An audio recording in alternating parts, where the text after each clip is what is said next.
Let's talk sacred sexuality. Hello everyone, I'm Sarah from Everyday Starlet. Welcome to my channel. I make videos to inspire you to be the star of your own life. Today I want to talk more about sacred sexuality. This is actually a topic that I mentioned recently in my witch wound video. If you want to learn more about the witch wound, I highly recommend you check out that video. But in that video I talked about some of the common ways that the witch wound can show up in women today. And it seems like the area of sexuality was the one that really got people the most riled up. So I wanted to make a video diving into the concept of sacred sexuality much deeper. Now it was interesting because in the witch wound video I mentioned that in our society today, it's actually ironic because a woman truly embodying her sacred, beautiful, delicious sexuality while also owning the power of her feminine body and the power of sexuality and only sharing her body and her sexuality with someone who she deems worthy is actually a really radical thing in our society today, which is ironic because it should be the way that we all live. It's actually the healthiest way for us all to live, where we don't force women to suppress their sexuality, but we also own the fact that women's sexuality is powerful and it's not something that should just be shared with just anybody. And it's interesting because in saying that, I stirred up a lot of anger in people, which really just proved my point that that's such a controversial thing to say. And in the video, I talked about how in our society, we're comfortable with sort of the good girl, like the virginal girl who shuts down her sexuality, who never like tempts men with her sexuality. So we accept that woman. And we also sort of accept this sexually liberated bad girl who is exploiting herself for male attention and male pleasure. We may shame that woman, but we accept that she exists because like we have to have the good girl and the bad girl, right? But if you have a woman who is willing to own her sexuality, she's not suppressing it, but that woman is also not willing to exploit that sexuality for male pleasure, she actually owns that within herself, owns the power of her body, owns the power of her sexuality, and also owns her worth enough to know to not just share it with just anybody. We're not totally comfortable with a woman doing that in our society, which is just weird because that's really the healthiest way for us all to be living. And in this video, I'm primarily focused on women's sacred sexuality. I'll probably touch on men's a little bit, but that sounded really bad. I won't touch on men's anything, but I may mention men's sexuality, but that's just not really the point of this video. I'm making this video primarily for women. Men have a lot of work to do in their sexuality as well. That's a separate conversation. So it's interesting that when I shared some clips, and obviously when I share really small clips of a much longer video on social media, not everything gets fully explained in the clip, so sometimes people jump to conclusions, and I realize sometimes I share clips online that may not really fully encompass the whole topic that I'm talking about because it's hard to do in a short clip. But when I shared some clips from the witch wound video about my views on sacred sexuality, it's interesting how I did get a lot of hate from both sides. I had a lot of women who wanted to argue with me, like claiming that I was promoting purity culture, that I was reminding them of their church counselors, which I have to admit, these women were probably triggered. They're probably women who have been shamed for their sexuality, so I understand that. Like, it's not really about me, it's about where they're coming from, because I was not telling any woman to suppress her sexuality, that she should stay pure and virginal for anybody. Like, that was not the message of the video at all. In fact, I was actively speaking out against that sort of good girl mentality that women are expected to shut down their sexuality. And I also got some very angry men commenting that I should not be using the word sacred along with sexuality because of all kinds of slews of religious reasons.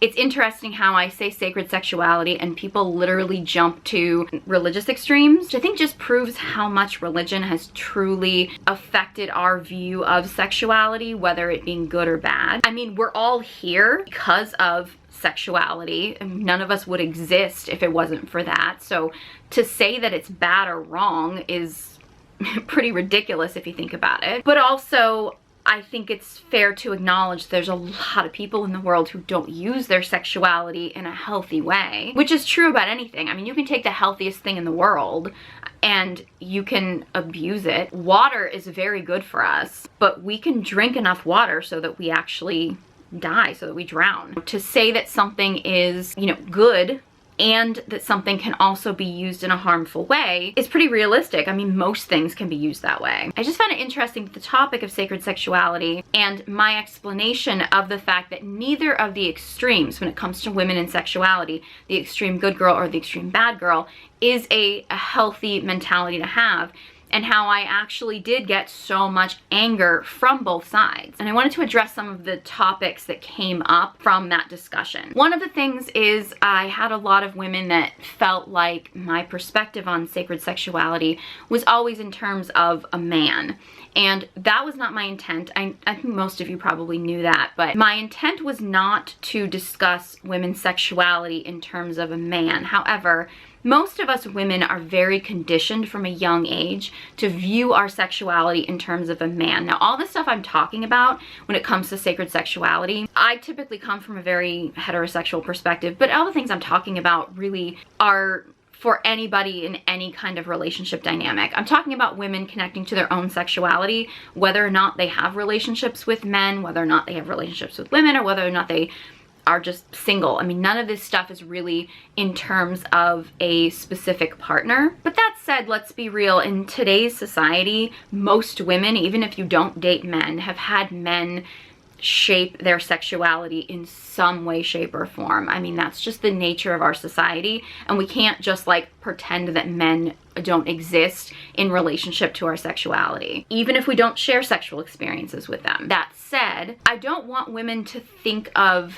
their sexuality as being defined by men, but that is a go-to for most women, right? Like, that is something we associate. Why do women insist on being the good girl and staying virginal? It's not always the case, but very often it is something that's ingrained in us, either by maybe a religious view or a parental structure, which is usually very male-oriented. Or, you know, I mean, you see it a lot in sort of the podcast bro realm, where you get a lot of guys who are telling women that they need to be virgins when they're married, or else they're considered used goods, like all that kind of stuff. So to say that those things don't influence many women and how they think would just be a lie, right? And in fact, this might be triggering for some, but I think a lot of women who go the opposite route, who go the whole I can have sex like a man kind of thing, like that mentality, like the extreme bad girl mentality, I think some of that is an extreme rebellion from the good girl mentality. So it's from men saying like that you should be virginal, or you should be pure, or like, I hate that term, but like that you should be all these things, and men telling you what you should be. Oftentimes women will either listen and they'll go to the good girl extreme, or they'll rebel and go to the bad girl extreme, right? So to say that men's opinions, or this kind of, you want to call it like a patriarchal idea, or, you know, the purity culture idea or whatever, to say that that doesn't affect how we view sexuality is just ridiculous. Like, we can pretend that those opinions don't exist, and maybe we have actually retrained our brain to not listen to those things, but to say that those things have never affected us, I mean, you'd have to just not be living in society in order for those things to not be a factor. And it's not just necessarily like the men in our lives. Let's face it, the media has heavily influenced how we view sexuality. And in fact, there's a lot of arguments that it's the combination in our society of that like religious purity culture, because we still are in many parts of the world, I know particularly in the United States, as much as we try to pretend that there's a separation between church and state, we still have a very puritanical view of sex and sexuality. It's still very much influenced by religion, as much as we try to pretend that it's not. Even if you're not actively part of a religious organization or something, like, it's still around us enough so that, you know, we're gonna get influenced by it in some way. That said, that very puritanical idea of, you know, sex is only for procreation, it shouldn't be for pleasure, especially not for female pleasure, you know, all that kind of stuff, like that very purity culture idea exists in our society. And we also use sex to sell everything, like, literally everything. I've seen commercials where they're using sex to sell like trash bags. Like, it's literally to sell everything. But when sex is used as a way to sell us stuff. It's very commercialized and it's a very shallow sexuality. It's not deep sexuality. It's not the sexuality that fuels our sexual energy, that fuels our creativity, that actually fuels creation, literally. Like, it's not that kind of sexual energy. It's very like cheap. If you've ever studied the works of Kim Anami, who's amazing, you should definitely check her out if you haven't.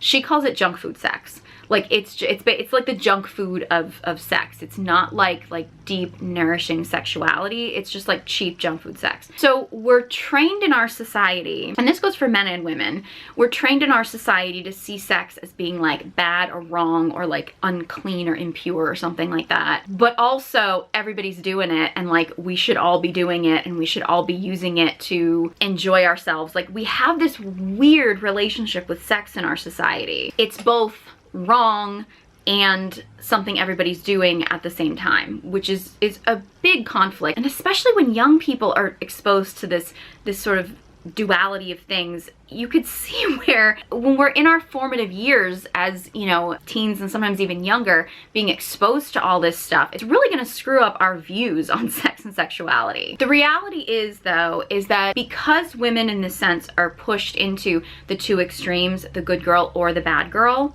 we often feel this pressure to pick a side, and we tend to resent the opposite side for picking that side, which I think is why so many women get triggered when you start talking about women's sexuality, because if they've picked a side, anything that isn't fully on their side is a threat. Which is why you get many women who, if they've bought into purity culture, if they've bought into this idea of women having to stay pure and, you know, give their virginity to one man and only sleep with one man their whole life and whatever, which if that's what you choose to do, I'm not judging you.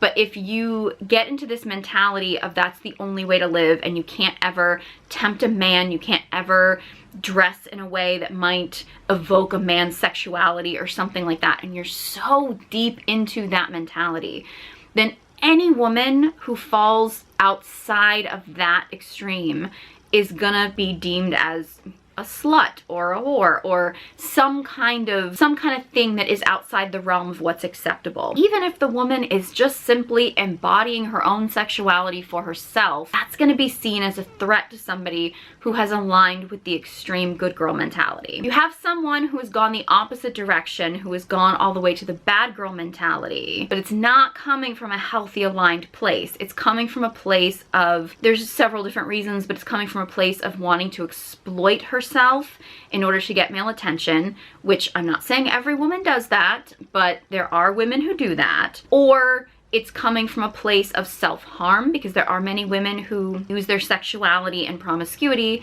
as a way to hurt themselves.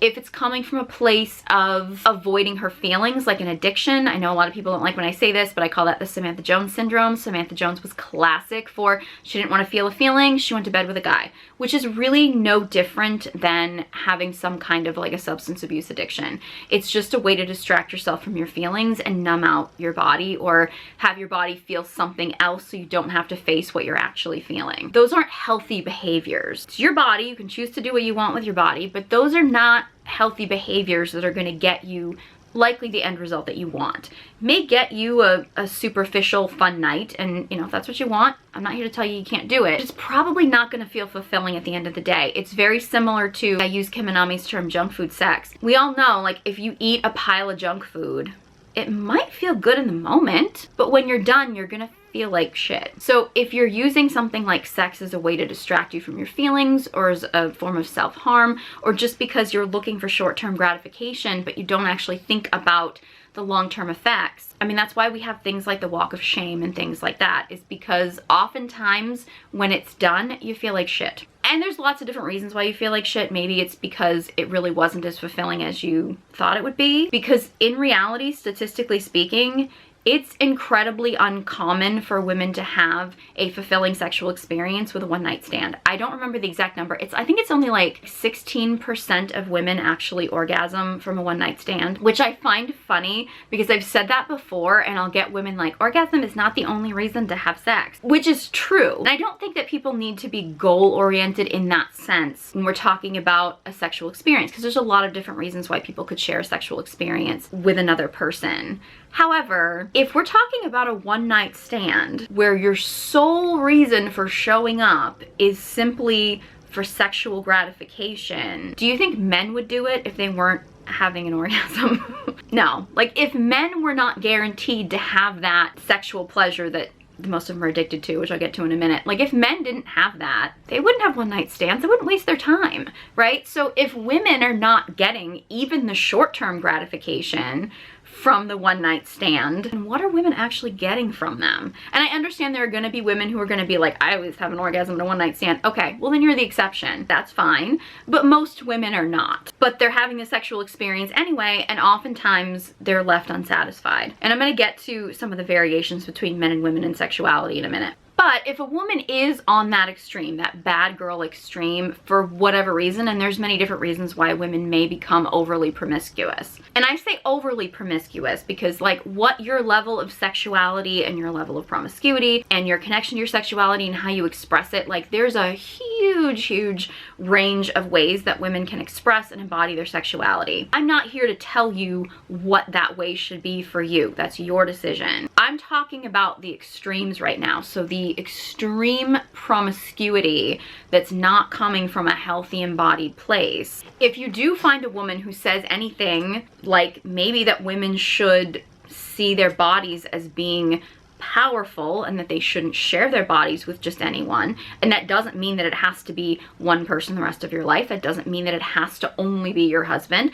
it doesn't mean anything, you know, who that is your decision. But that statement is going to be intimidating because you're in that extreme mentality of the extreme bad girl. So now you're in the mentality of anything that might be encouraging you to hold your sexuality or your body in a higher regard is a threat to you. So this is why when you're in those extremes, you tend to find anybody who may even just be in the middle or shifting a little way away from what you're thinking can feel like a threat because you're in a pattern and you're in a mindset, you're in a mentality, and anything outside of that tends to feel threatening to you, or like it's in some way telling you that what you're doing is wrong. So when I talk about sacred sexuality, when it comes to women, I'm talking about a woman who is able to connect with her sexual energy.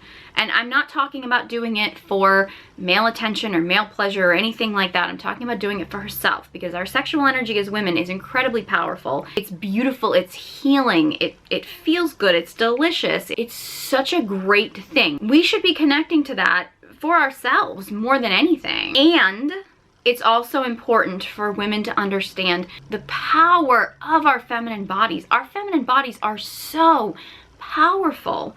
Feminine energy literally is the body. Our bodies hold so much wisdom and so much knowledge and so much beautiful sexual energy, creative energy. Like, there's so much beauty and power in the feminine body. And as women, we need to own that. We need to own that our bodies are powerful. Our sexuality is powerful. Our sexual energy is powerful, and it's ours. Once you understand that, like, you're able to connect to your sexuality, and you also own the power of your feminine body and the power of sexuality, you're not going to want to share it with just anyone. And I don't say that in a way to tell you like how many people is appropriate for you to share it with, but I am going to tell you, if you are a heterosexual woman and you're like, I am only going to share my sexual energy with men that I deem worthy, and you own your worth and you own your standards, I can guarantee you there are not going to be that many men that you're going to meet that are going to fit that criteria.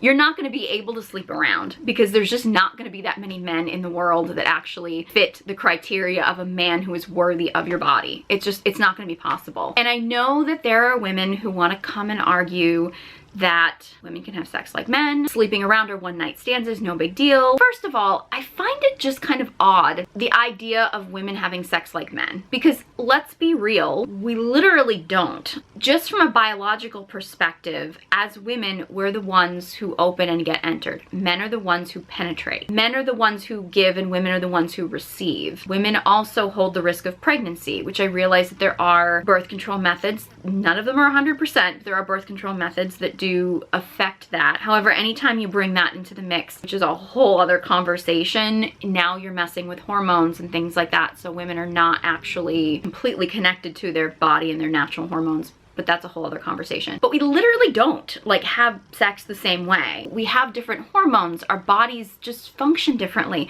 Like, to pretend that we can have sex the same way is actually kind of crazy if you think about it. Now, energetically, women have a direct connection from their heart to their sacral chakra, their genital organs, things like that. So most often, women need some kind of emotional connection in order to open them sexually. There's exceptions to that, and there's definitely blockages, traumas, different reasons why women can have blockages that way. And I don't want you to feel shame if that's something that you're experiencing as a woman, because it's not unheard of, but just know that those are things that you can heal from. Healing is absolutely possible.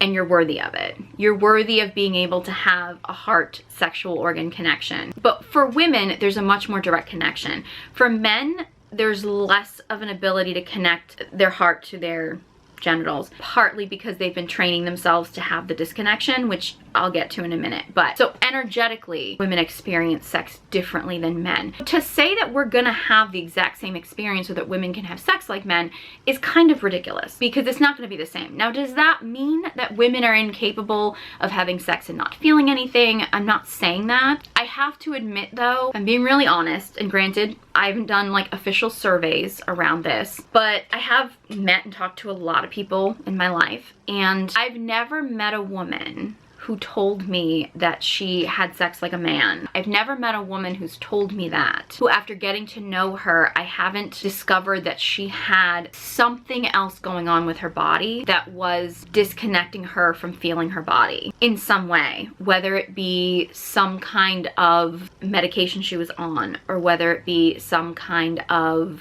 trauma in the body, or some kind of disorder or illness or something, like that there wasn't something else going on that was signaling to me that this woman is disconnected from her body. And many women are today, so I'm not saying that in a shaming kind of way. We really condition women to be disconnected from their bodies, which, you know, I believe is part of an agenda, because in reality, women's bodies are incredibly powerful. Women's bodies are oracles. I have a video about that. Like, we have so much inner wisdom. If we disconnect women from our inner wisdom and our bodies, we're easier to control. So most women are very disconnected from their bodies. So if what I'm saying resonates with you, I don't want you to feel like you're weird, or I've been very disconnected from my body before too. So like, most women have been there in some way. However, if you are a woman who's very disconnected from her body, it would be easier for you to disconnect the things that happen to your body, like sexual experiences, from any kind of feelings or emotions. So it may not necessarily be that you are really having sex like a man, or that you're really not having any kind of chemical reaction or emotional reaction or something in your body when you have a sexual experience. It may just be that you're very disconnected from your body and you're suppressing those feelings, like you probably are suppressing other feelings too. That's a very common thing in our society, especially with women. So I just want people to be mindful. I used to meet girls all the time that used to say, oh, I can have sex like a man, I don't feel anything.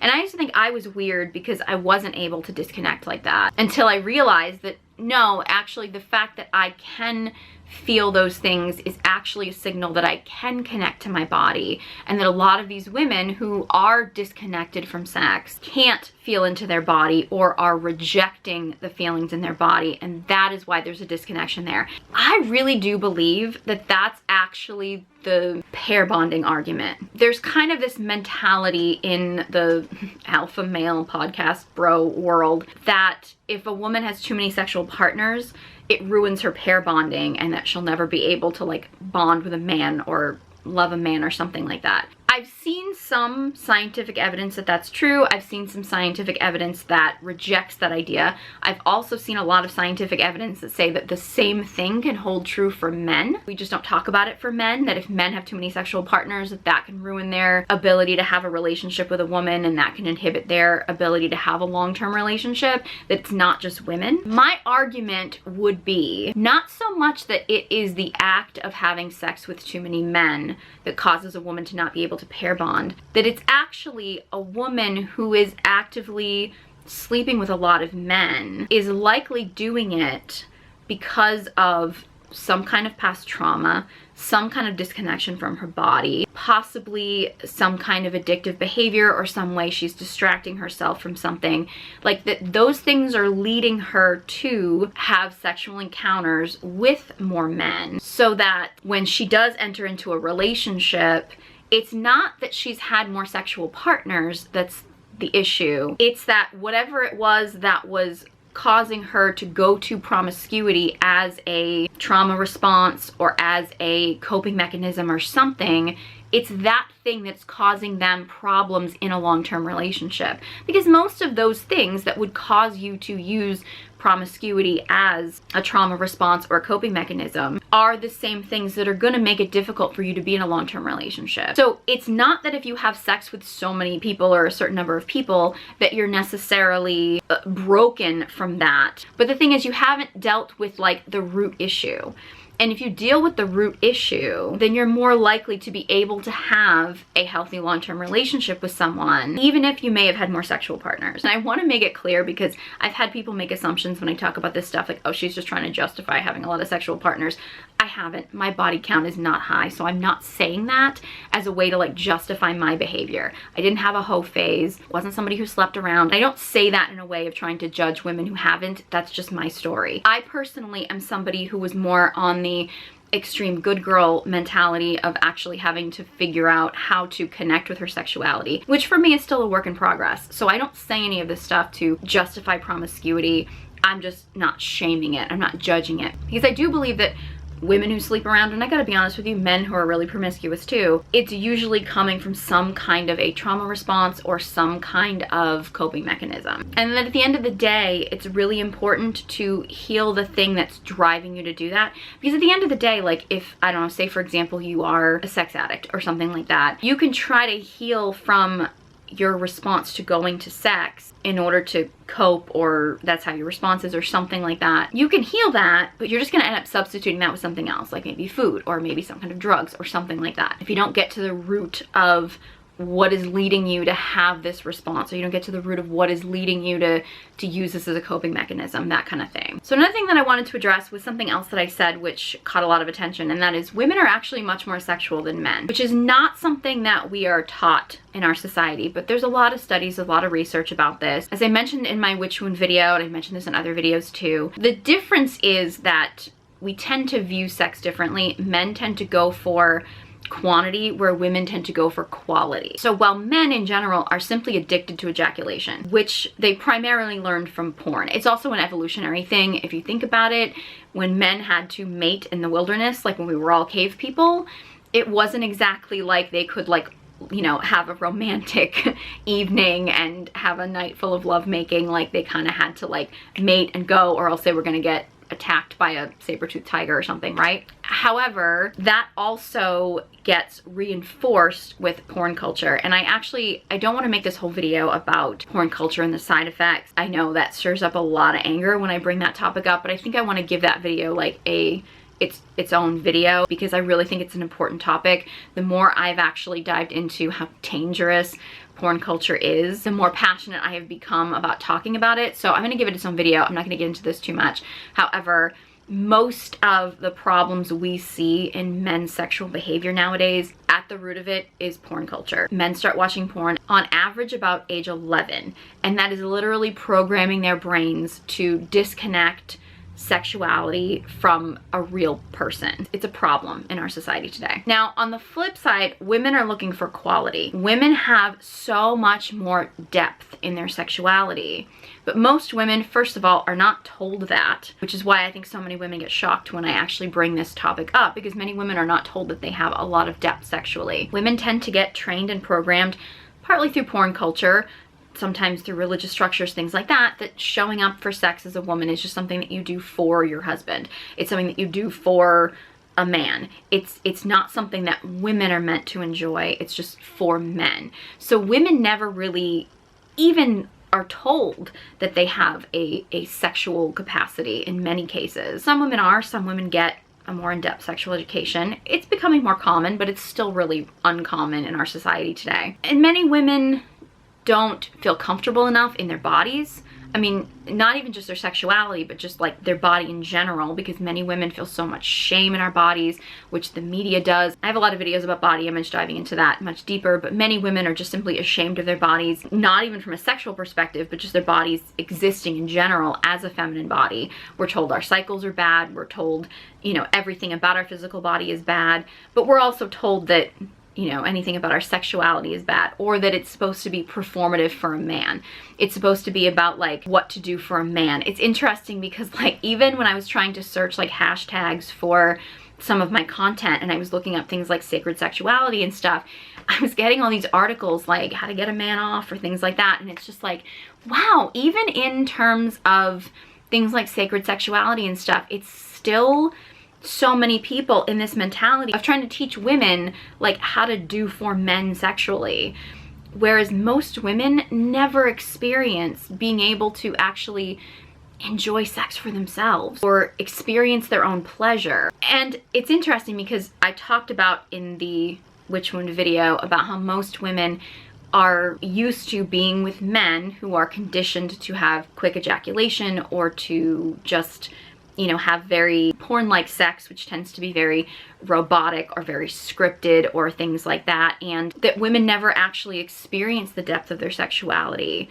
because they aren't really with men who understand it, or they aren't with men who are willing to go deeper into sexuality with them. So most women just skim the surface, and most women are just left unfulfilled, which is one of the reasons why women tend to stop wanting to have sex in a long-term relationship. Because the reality of the situation is that for women, especially in a long-term relationship, that safety of being with one person and that safety of the container of a relationship should actually help a woman open to more sexuality, deeper sexuality. However, we really don't teach women the depths of their sexuality, how to tap into that. So many women just settle for the superficial, and eventually they're gonna get bored with it because it's not gonna be deep enough. It's not gonna be enough for them. So that's oftentimes why you see women in long-term relationships, you hear husbands that say, oh, she never wants to sleep with me anymore, things like that. It's because most women are just completely unsatisfied with their sex life. It's also because women today are doing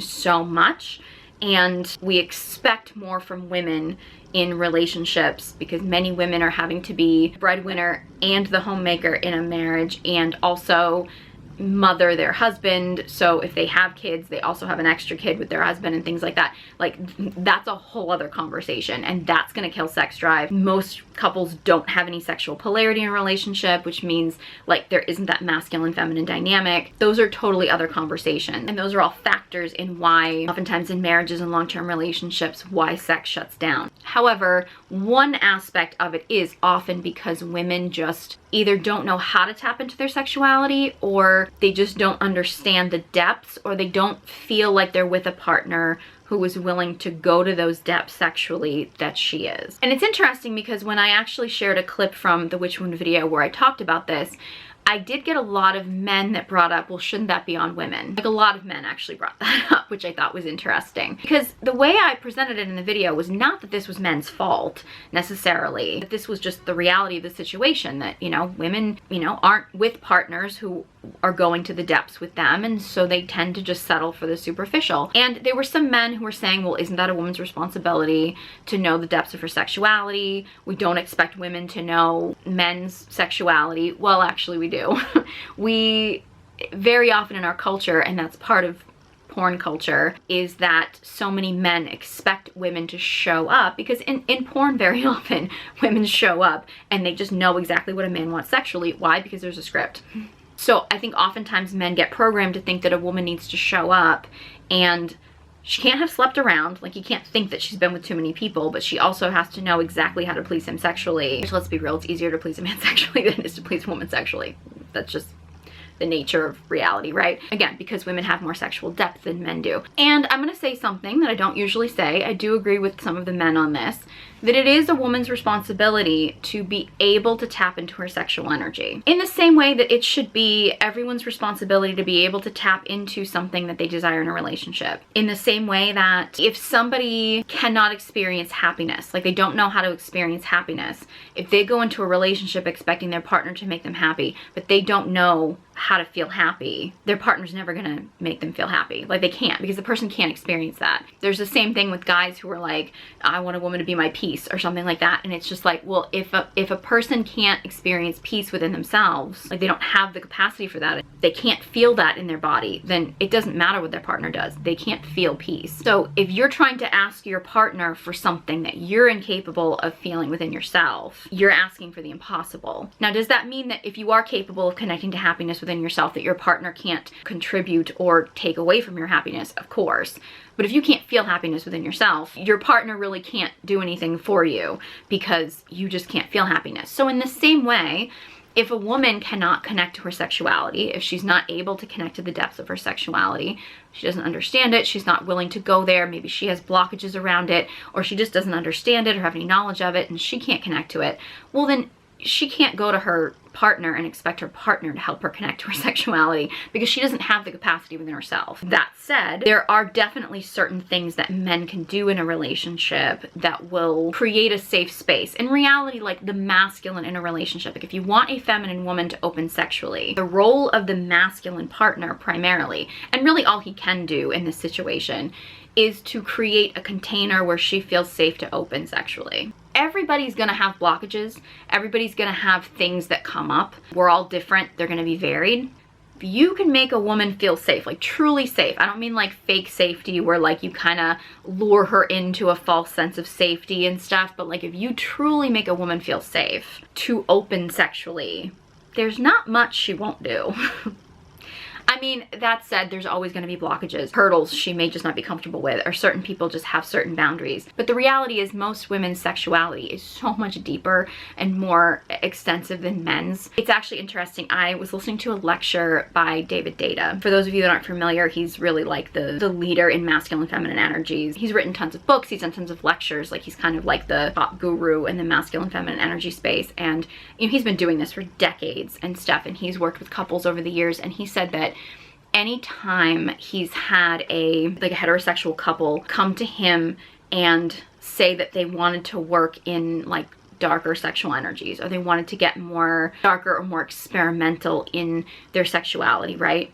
Typically it would be the man that would come and say he wanted something like more. But every single time they would get to a point where the masculine partner, the man, would say, okay, like this is enough. Like this is where okay, let's just do this. Like I'm okay with this.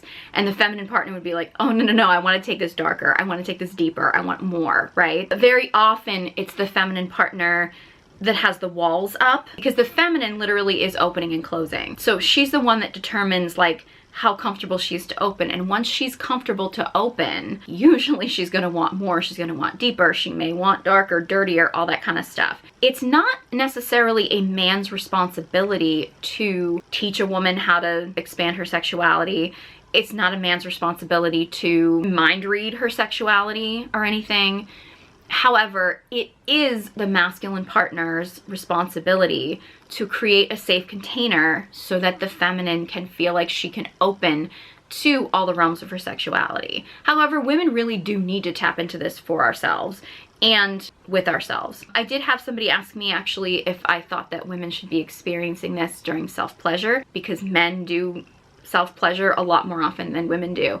And I would actually say that I think that most women need to self-pleasure a lot more and most men need to self-pleasure a lot less. And I'm making this video primarily for women to talk about sexuality, so I won't dive into men's sexuality that much, but the way that most men self-pleasure, again, with porn usage, which is a whole other topic, most men are literally just like ridding themselves of their sexual energy, depleting their sexual energy, and aren't learning to circulate their sexual energy while they're self-pleasuring. So most men are like overdoing self-pleasure and not doing it in a way that is actually serving them, it literally just becomes an addictive behavior or another kind of coping mechanism. And I'm not going to dive into that too much here. I'm not saying that men shouldn't self-pleasure, but most men are doing it way too much, and they're not doing it in a way that is best serving them. At least not in the long term. It's more about short-term gratification. Women are guilty of that too. How you particularly self-pleasure is your own personal choice, but there are ways to self-pleasure that are going to serve you better in the long run typically. But I do very firmly believe that women need to spend more time with their own bodies. And like, when I say self-pleasure,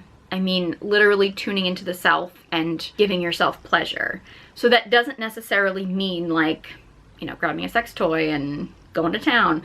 It could literally just mean taking a bath and then just like feeling your body, or when you put on, you know, lotion or oil or something after your shower, like just massaging your body. Like, that's self-pleasure. Feeling what feels good, feeling what doesn't. Could be actually having a sexual self-pleasure session. That's great too. But it's actually tuning into the pleasures of your body. Like, what do you like? What do you not like? And just getting to know your body that way.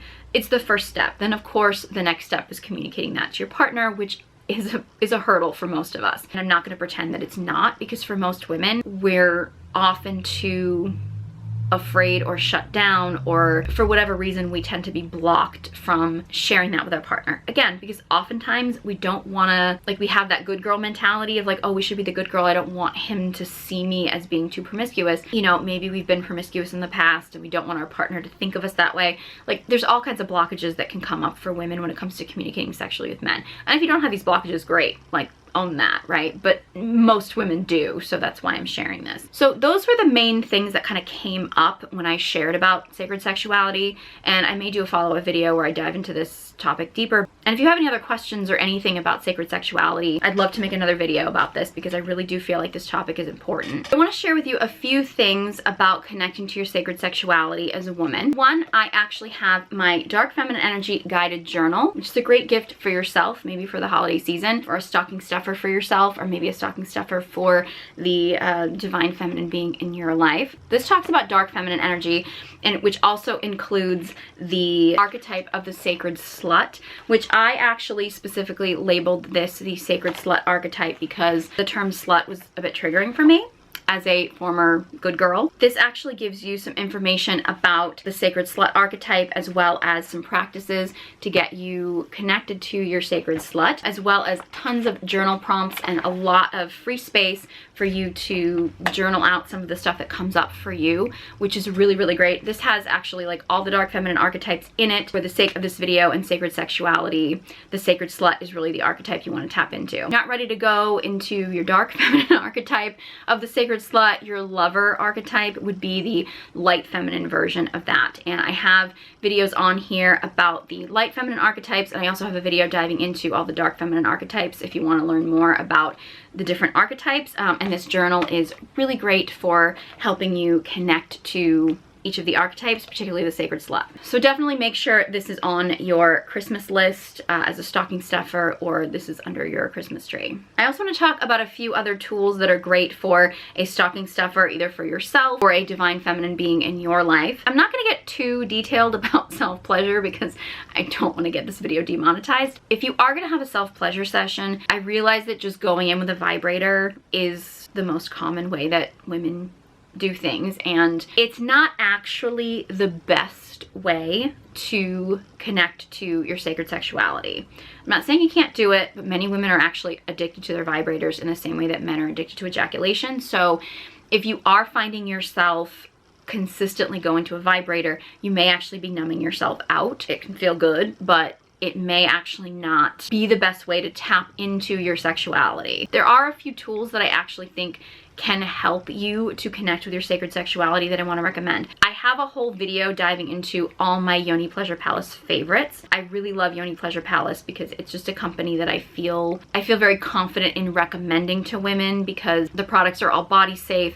It's got an amazing message. There are Facebook groups that you can check out for more information. They have a private membership group that is amazing. I teach a class in there. There's a lot of other classes in there, the Golden Yoni membership. So I've been a member for a long time, and there's amazing stuff there to help you connect to your sacred sexuality. I would also recommend the work of Kim Anami as well if you're looking to tap into that. A yoni egg is great. It is amazing to help you tap into your sacred sexuality. I'm not going to get into how to use the yoni egg in this video. If you'd like me to do a video talking more about the yoni egg specifically, I will do a follow-up if you'd like to know more. But these are really, really great to get started. They're used internally. The egg is such a beautiful divine feminine symbol because it's really the symbol of creativity, new life. I actually have like a yoni egg that I actually sit in my sort of creative space as like just sort of like good energy and good creative energy in that space. Yoni eggs traditionally were jade eggs. Oftentimes they're called jade eggs because jade is the traditional crystal. Nephrodite jade is actually the most common and the most popular. A medium-sized Nephrodite jade egg is probably the best one to start with. That said, Yoni Pleasure Palace has tons and tons of different crystals, and honestly, like, if you don't know where to start, the Nephrodite jade, because this is actually the strongest material, this is the most common, the medium size is probably going to be the best for the vast majority of people. Honestly, my first yoni egg was actually the red carnelian, because when I was trying to pick out a yoni egg initially, when I got my first one, carnelian kept calling out to me, and in reality carnelian is actually connected to the sacral chakra, your sexual energy, and that's really the part of me that I need to tap into. Even though like this warm red color is one of my least favorite colors, so the fact that this egg was calling out to me so deeply, even though it's not really a color that I normally even like, it says something, right? So if you are called to, you know, a certain crystal, go for that. For most women, a medium-sized egg is going to be the best option for you.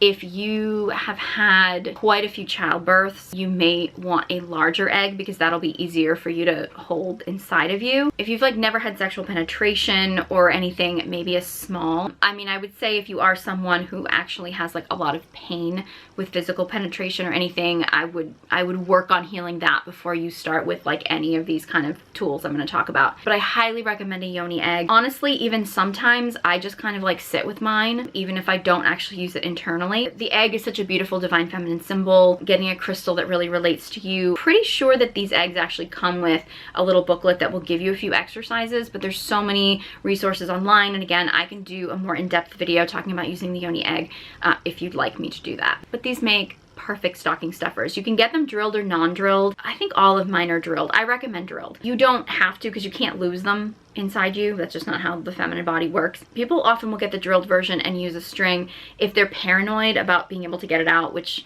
you'll be able to get it out. Like, it's actually not that difficult to get it out, but there's actually a lot more exercises that you can do with a drilled egg with the string and kind of using some resistance and things like that. So I would recommend getting a drilled, even though you can get them either way. And as far as string, I know Yoni Pleasure Palace has non-waxed, non-minted floss that they use. I actually have bought 100% silk yarn, which I've really liked using. Found that on Etsy. So if you want to connect your sacred sexuality, highly recommend checking out a yoni egg. I will list the links for these in the description box below. They're affiliate links, and I also have a discount code if you want to check them out. Perfect stocking stuffer for this time of year. I recommend the yoni egg. I also recommend spending some time doing some internal massage. It's also called dearmoring. And Yoni Pleasure Palace has a lot of wands, and I actually have a video where I talk about a lot of different wands. So if you want to check out that video to learn more about some of my favorites. But if you're gonna invest in a wand, my recommendation for the most versatile wand, because these can get kind of pricey,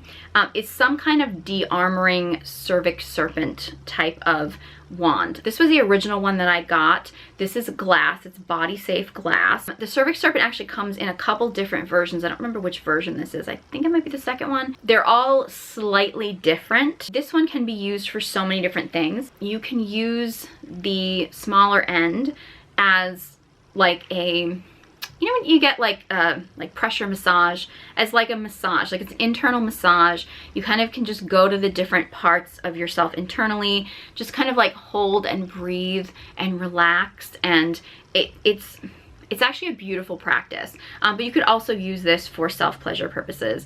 Anything that has like a bulbed end or a curve here is actually great for G-spot stimulation. And don't be intimidated by the length of this. This does not have to all fit inside you internally. It's really great to have, you can use either end as a handle, and you can actually reach in, and you can also massage the cervix with it. I do recommend using your hands because you want to get used to that like physical contact and getting to know yourself internally, but I think sometimes a wand can just help to give you a little extra pressure or control, or to maybe reach areas that you just can't seem to get to with your hands, type of thing. And I find this wand to be the most versatile. That said, I actually not too long ago remember thinking like, oh, I love this style of wand, but I wish it came in a crystal so it could have a little bit more like energetic quality to it. I happened to check out the website, and what do you know, Yoni Pleasure Palace came out with crystal versions of the cervix serpent. They're shaped a little differently. I got the rose quartz. I think it may come in another crystal too. My guess would probably be the black obsidian, but I will link them below if you want to check these out. Something like black obsidian or something would be really great if you have a lot of like trauma, because any kind of like black stone is going to be something that's going to be for protection and ridding negative energy and things like that. Something that is like rose quartz is going to be something that's going to be much more for working on the heart chakra, opening your heart, love, compassion, stuff like that. I tend to, like most of my wands that I tend to go for tend to be rose quartz, which is interesting because when I'm using my yoni egg, I typically either go for the carnelian or the jade. But when I'm actually going for wands, most of the ones that I go for tend to be the rose quartz. So again, this is longer, so you can use either side as a handle. There's like a pointed end, and I actually did a guided dearmoring session not too long ago. I couldn't believe how much like tension release there was, which I didn't really think of myself as holding a lot of tension in that area, but I really was. And this is just really beautiful, but also because it has the pointed end, you can use this for kind of like pressure point massage, that kind of thing. You can also use this to reach in and massage the cervix, but you also have this ball at the end, and because it's curved, you can also use this for G-spot stimulation. In fact, one of their other most popular wands, which I believe is called the Rose Curve, I actually got that at the same time I got this, and honestly, like, I really didn't need the rose curve because this one is pretty similar. So if you get a wand like this, or even the glass one, which I think is a little bit less expensive, you're kind of getting multiple wands in one. You could probably fit this in a stocking stuffer for yourself or another divine feminine goddess in your life. But if you're gonna get started with like self-pleasure wands, I highly recommend investing in a yoni egg and some kind of cervix serpent dearmoring wand. These are really your go-tos for getting started, and they're gonna be the most versatile. I mean, you could go crazy with getting all kinds of different wands. I have for sure, and many of them I don't use because I don't have time to use them all. These are the ones that I think you get the most use out of to start out. Don't get crystals from just anywhere, because there are a lot of crystals that are not body safe, glass ones that are not body safe. Yoni Pleasure Palace is a brand that I trust as far as making products that are body safe. I've had a lot of people say like I couldn't imagine putting like a cold stone inside of me. Some people like hot and cold play. I don't like things that are extreme temperatures. So honestly, like with my yoni egg, I usually I'll kind of either like hold it between my legs or hold it between my hands, or I'll kind of like hold it close to me for a while before I use it internally. Some people will tuck it in their bra. I don't really have any room in here for anything extra, but you can usually just kind of warm this up with your body. For wands, I usually run them under warm water. You don't want to ever use boiling water, and you don't want it to be too hot, but definitely like pretty warm water. And then they kind of feel more like closer to body temperature. So when you use them, it doesn't feel like something cold. Now, if you just were to like use this internally when it's just been in a cold room or something, it would feel cold. And for some people, they like that sensation. If that's not something that you would like or enjoy warming this up, you can warm it up with your body. You could just kind of hold it close to you. I find just running it under warm water though actually does the trick. If you want to know all my Yoni Pleasure Palace recommendations, I have a video I will link below. You can check that out. I will link these products in the description box along with a discount code. They are affiliate links. I only get affiliate links for products and brands that I really have faith in. I turn down a lot of brands because I just don't want to endorse something to you guys that I don't personally use and that I don't really feel confident in endorsing. But honestly, I love these products. They're really great for anyone really. If you're not comfortable with your sexuality at all and you're just learning to tap into it, these products can really help you get in tune with your body your likes, your dislikes. Helping yourself internally can be very healing and can also help teach you about your body, things that you like, things that you don't like. If you have been on the other extreme and you've been very promiscuous, maybe you've been using sex as a coping mechanism or something like that, maybe you've had a lot of past sexual trauma or things like that, chances are if you've been with a lot of men, because there are a lot of traumatic men in the world, you probably have some trauma, and this is really great for working on healing that. I would say go with whatever crystal works for you, or glass, which is a little bit more affordable. They're really great gifts for yourself or for a loved one. If you do try any of these products, let me know. If you want me to do any videos talking more in depth about any of these products or any of the topics that I mentioned in this video, let me know. I really, really do believe that embracing our sacred sexuality as a woman is important. And when I say sacred sexuality, I mean being able to tap into that like delicious sexual energy as a woman for ourselves first, because sexual energy is so beautiful and it's so healing. And I think women need to really focus on sexual energy within themselves and for themselves, because most women just define their sexuality based on men, and I think as women we really need to own it for ourselves. That's not to say that men can't enjoy it or men can't be a part of that, but they should only be allowed to participate in our sexual energy or be able to use our sexual energy or enjoy our sexual energy if there's someone who is really worthy of our sexual energy. And that's why I believe it's really important for women to own and tap into our sexual energy, but also know the value of it, to know the value of our bodies, of our energy. And know that not every man is going to deserve that. Not every person is going to deserve that energy. It's so important for us to own that. So this is not about being a good girl or being a bad girl or shaming anybody for the past choices that they've made. But I really do think that owning our sacred sexuality, our beautiful sacred sexuality, is what I would like to see women do moving forward. It's just owning it, embracing it. Yeah, I hope that cleared up some things about sacred sexuality from the Witch Wound video. I recommend that you watch that to see some of my original thoughts on this. Also check out my Dark Feminine Energy Guided Journal, and I also have a video talking about all the Dark Feminine archetypes if you want to learn more about the journal and the different archetypes. Check out my Yoni Pleasure Palace product, especially because this is holiday time now, so it's a beautiful time to gift yourself something or gift another divine feminine being in your life. If you enjoyed this video and found it helpful, please give it a big thumbs up and be sure you subscribe to my channel. Any thoughts, topic suggestions, anything, let me know. Leave a comment in the comment section below. I love to hear from you and I love your suggestions. Links will be in the description box below, along with links to all my social media accounts. Thank you so much for watching, and I hope you join me next time.